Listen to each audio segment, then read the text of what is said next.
Assalamualaikum warahmatullahi wabarakatuh. Let me introduce myself. My name is Shania Zharfa Azzahro and I'm from Kasi. So in this video I will explain about 5 topics. Unit 8, Reading, Writing and Teaching the Short Story. Unit 9, Writing the Memoir. Unit 10, Introduction to the Novel. Unit 11, Crime Fiction. Unit 12, Writing Science Fiction and Fantasy. Reading, Writing and Teaching the Short Story. This text provides a list of influential short story writers and a selection of 12 recommended stories to explore. The importance of proper story elements such as setting, character, and storytelling. It discusses the potential changes in a story setting and character dynamics. Explores the origin of stories, emphasizing the role of personal experiences and the desire to share unique or relatable experiences with others. The importance of making characters in your prose feel unique and individual rather than generalized. This text explores the structure and form of storytelling. It suggests that a genre or quest can provide a natural shape for a story, whether internal or external. The importance of rules and guidelines for assessing and revising fiction. It mentioned the qualities that make certain authors, like Chekhov, special and attractive to readers, such as human tone and astute characterization. The importance of creating well-developed characters in fiction. It recommends reading work by authors like David Lodge and theater practitioners like Stanislavski to understand character development better. The importance of effective dialogue in storytelling.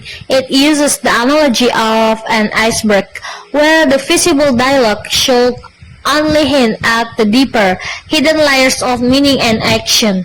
Writing is a disciplined and hardworking endeavor, but it can also be enjoyable and intellectually stimulating. Here are the key points from the text. 1. Read a classic and explore minor characters. Pick a classic story and identify a minor character within it who could have their own untold story. 2. Non-human consciousness. Challenge yourself by creating a narrative from a non-human perspective, such as that of a tree, a river, or a stone. 3. Research. Conduct thorough research to familiarize yourself with the subject and setting of your story, especially when it's different from your own experiences. 4. Short stories. Explore the genre of mini short stories, which are very short narratives. 5. An exercise for male writers. Write mini biographies of women or a series of women. During revision, it's essential to consider the broader context of your story, like a picture in a frame. This visual map helps add depth to the character environment and their way of living in that space. Lack of space is perhaps easier to detect and put right. The tone is free of challenge. Slide is well characterized and there is pressure and the writing change that the problem is lack of pace. And the problem often in writing arises when the author's voice intrudes on the character's experience, as seen when a child narrator possesses the sensibility and vocabulary of the adult author. Creating a collection of stories present both creative and marketing challenges. While it's natural to start with your best paces for a first book, publishers often find it challenging to market story collection unless they fall into a specific genre, like detective stories. This Fiction emphasizes the importance of reading and suggests various authors to explore, such as Collins, Joyce Carol Oates, Eudora Welty, Flannery O'Connor, and Jamaica Kincaid. It also recommends reference materials like a good English dictionary. What is a memoir? If that sounds a little pretentious, I use the word literary because although all memoirs recount life experiences, the kind of book I am describing here aspires to affect its readers through the quality of its writing rather than through. The latter makes no pretense of capturing the whole span from birth to the time of writing. In fact, one of the important skills of memory writing is the selection of the them that will bind the work together and set boundaries around it. While imagination plays a role in both fiction and memory, the application of it in memory is circumscribed by the facts of your life experience, while in fiction it is circumscribed by what the reader will believe. You try to tell a good story as you would if writing a novel or a short story, using the fictional techniques of scan and summary to move through time. When you write a memoir like the essays, you invite the reader into your thinking process, going beyond the telling of a good story to reveal how, looking back on it, you now understand that story, perhaps asking questions like how did it affect my later life or what was the full significance of those events. When you write in this genre, you have to wear at least three different hats: that of the narrator who tells the story, that of the interpreter who tries to make sense of the story, and that of the protagonist or hero of the story. Introduction to the novel. How do you begin to write a novel? Ask a number of novelists where their novels begin and you will get some of the following replies.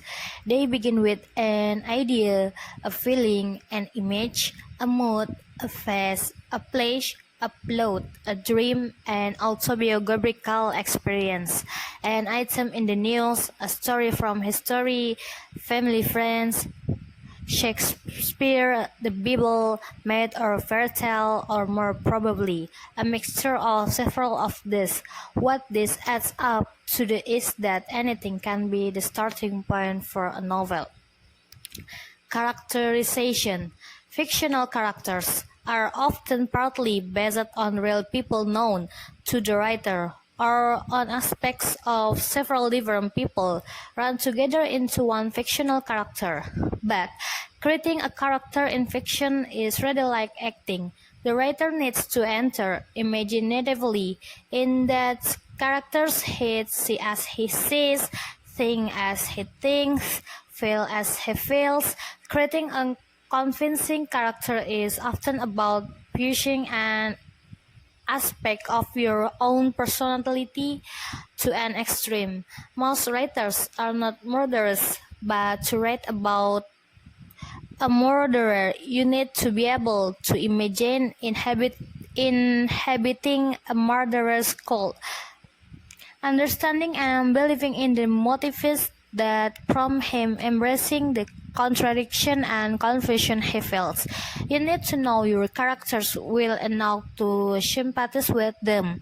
A writer who sets out to present the murderer as bad will write a two-dimensional character. Setting. Setting in a novel is not background, it is a key, vital element. In the best novels, it permeates and determines the characters' behavior. It thwarts or facilitates their action. It may echo their moods or present an ironic contrast. Plotting and structure. Plot and structure often change as a novel grows, but it is still necessary to know what they are from the beginning. If writing the novel is a journey of exploration, then the plot and structure you have in your head at the beginning is the map.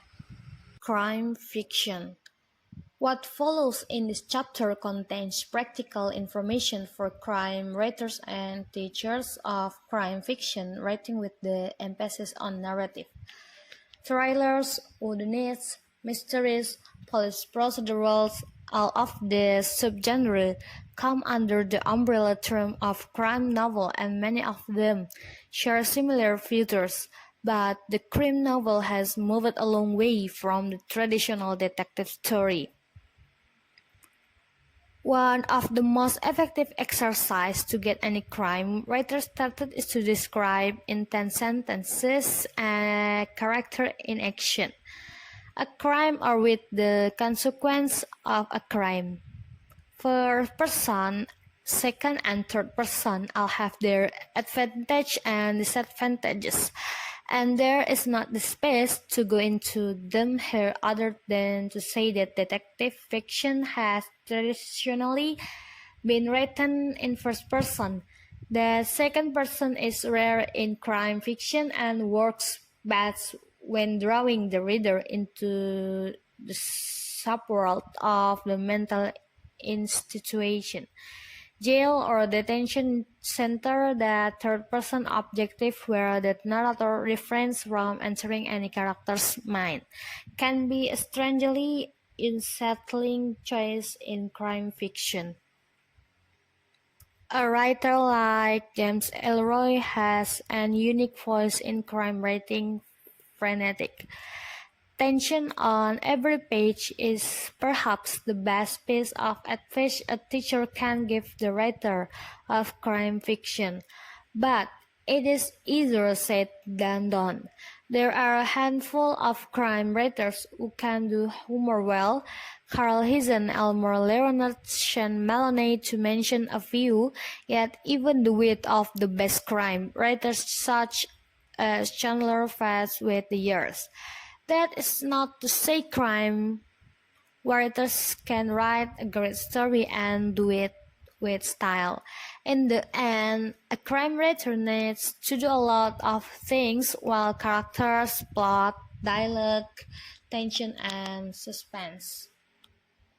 Writing science fiction and fantasy. Origins of science fiction and fantasy. Fantasy arises from myth, folktale, and fairy story. The Canadian literary scholar Northrop Frye-calls anatomy a writing science fiction and fantasy. The quest hero is the central figure of both science fiction and fantasy, so it is worth revisiting that hero life stage. And Eunice Wilbert, with a prophecy of a great future, menace from the father figure, who tries to subvert the prophecy by killing the child. Pastoral childhood, with the hero growing up in selection among simple rustic close to nature. Early signs of the hero's special qualities. Departure from the paradise of childhood on a quest, the hero lives reluctantly and often only after 3 challenges. The quest itself, often with companions, the events of the quest are a sequential test of the hero's skills and characters. The confrontation when the hero faces a major struggle with the evil adversary armed with whatever skills and values he has demonstrated on the quest. The hero's death, real or symbolic in the latter case, a journey underground is a metaphor for death, the return to life, and the hero's triumph and reconnection as a social savior. Like his death, his resurrection might be merely symbolic, with a new society forming around the memory and achievement of the lost hero. The writer's challenge as a new writer of science fiction or fantasy. You are like a quest hero skating in Arcadia. You read of great deeds being done long ago in galaxies far away, and you dream of doing some yourself. Write such a story, an editor will reject you writing science fiction or fantasy. Science fiction and fantasy are now compartmentalized into subgenres: alternate history, military CF, epic fantasy, urban fantasy, and so on. Irony is often usable in science fiction and fantasy, but only when it is useful to you and your story, not when it simply reports your own dislike for some bogus classics. But it would have been a better story, a better science fiction story, if he'd taken female astronauts for granted, and the conflict had arisen from something less obvious. What if a woman helped build the first space station? Make the science or magic critical to the story. Spaceships and magic spells are important for more than simple taking use to the setting of the story.